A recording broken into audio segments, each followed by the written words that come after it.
और भगवान राम नाना प्रकार से इनको समझाने का प्रयास कर रहे हैं कि हे माता, मैं पिता की आज्ञा का पालन करूंगा। मुझे पता है कि वन कठोर है और किसी भी प्रकार का आनंद और सुख में जो महल में है वहां नहीं होता, किंतु पिता की आज्ञा है और जाने में हम सब की भलाई है। रघुकुल की रीत भी बचेगी, रजपूती भी बचेगी और मेरा जो पुत्र धर्म है उसका भी पालन होगा।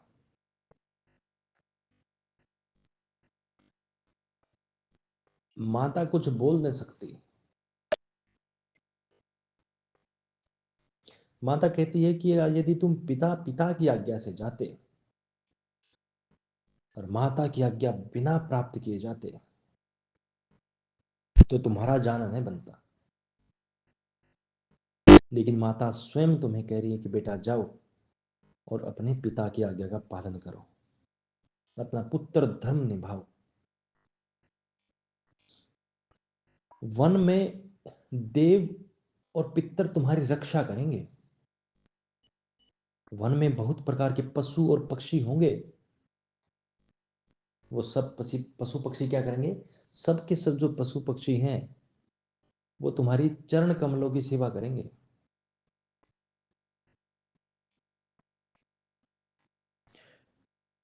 अब मैं यह भी नहीं कहती हूं कि मुझे साथ लेके चलो, क्योंकि इसमें बड़ी ठिठाई है। इसमें अपयश है। इसमें लगेगा कि मैं तुम्हें रोकना चाहती हूं। जाओ बेटा, अपने पुत्र धर्म का पालन करो। इतना कह के उनकी नेत्रों में जल भर आता है और प्रभु रामचंद्र के चरणों को लिपटकर माता कौशल्या रोने लगती है। जब सीता माता को इस प्रसंग के बारे में पता चला तो वो आई और आके अपने सास के चरणों में बैठ गई। आदर पूर्वक उनके चरणों की वंदना की और वहां बैठ गई। उनके नेत्रों में जल भर आया। कुछ कहने नहीं बनता, कुछ बोल नहीं पाती। अपने पैरों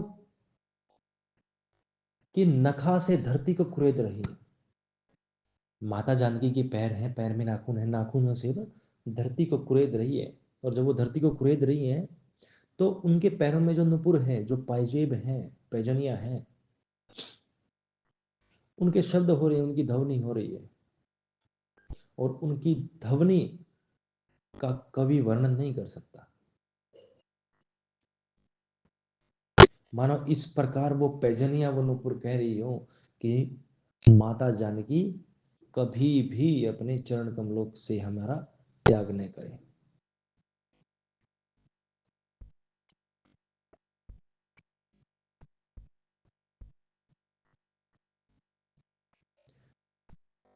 माता कौशल्या ने प्रभु श्री रामचंद्र जी को कहा कि सीता बड़ी कोमल है,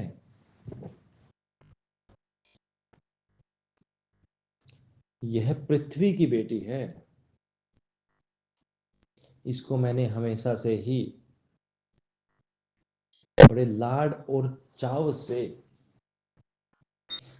कल्पलता की तरह सींचा है। और जब इस कल्पलता के फूलने का समय आया,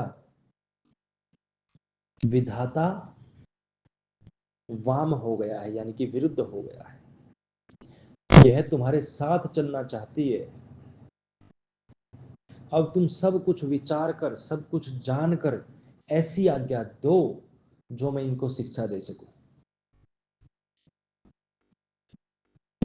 प्रभु श्री रामचंद्र जी ने सर्वप्रथम प्रिय वचनों से माता को संतुष्ट किया और माता को संतुष्ट करने के बाद अपनी प्राण पत्नी माता जानकी को अमृत भरी वाणी से बोले कि हे जानकी, तुम्हारा हृदय कोमल है और वन तो काल के समान कठिन है। तुम्हारे चरण बड़े ही पवित्र हैं, बड़े कोमल हैं।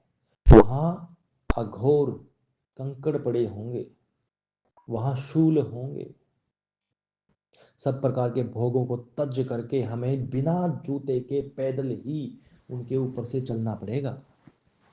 कंद मूल का भोजन करना होगा, पत्ते खाने होंगे,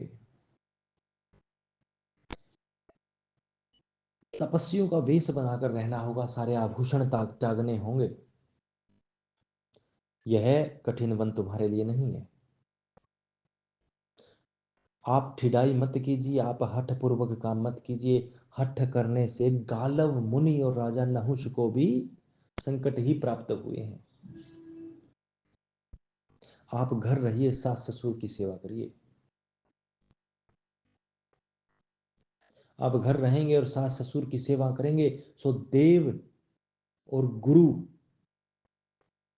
गुरु और वेद द्वारा सम्मत जो आचरण है, उसका फल तुम्हें बिना किसी क्लेश और बिना किसी कठिन परिश्रम के ही मिल जाता है।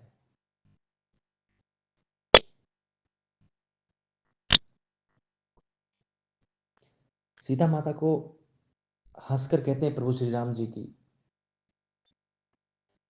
तुम तो मानसरोवर के जल में सिंचित हंसनी हो। और भला मानसरोवर के जल में सिंचित हंसनी कभी खारे समुद्र में नहाती है?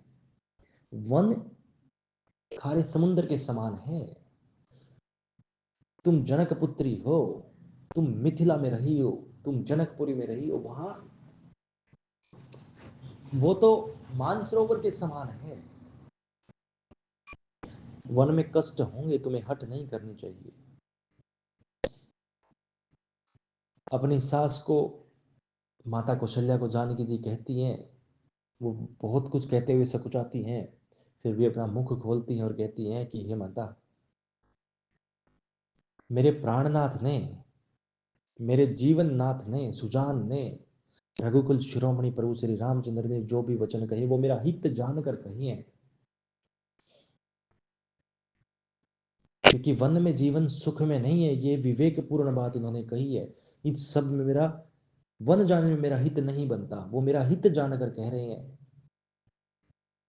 किंतु सब प्रकार से जानकर, सब प्रकार से अपने विवेक को समझकर, अपने जी को समझकर मैं आपसे हाथ जोड़कर कहती हूं कि पति के वियोग से बड़ा अहित कोई नहीं है।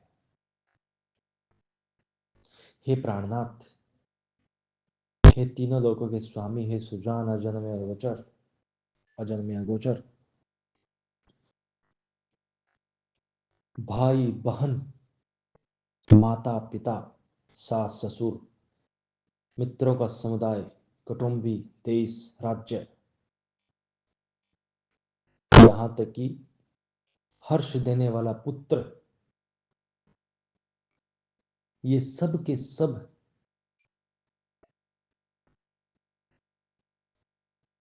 बिना पति के शोक का, एक स्त्री के लिए बिना पति के शोक का समाज है। आपके बिना तो मुझे स्वर्ग भी नरक के समान है। ये जो आभूषण है ये भार रूप है, मेरे लिए भार है अगर पति ना हो तो।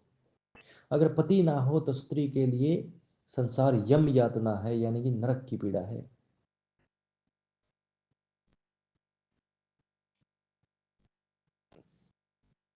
सबसे बड़ा दुख, सबसे बड़ा वियोग, सबसे बड़ा विषाद एक स्त्री के लिए पुरुष का ना होना है।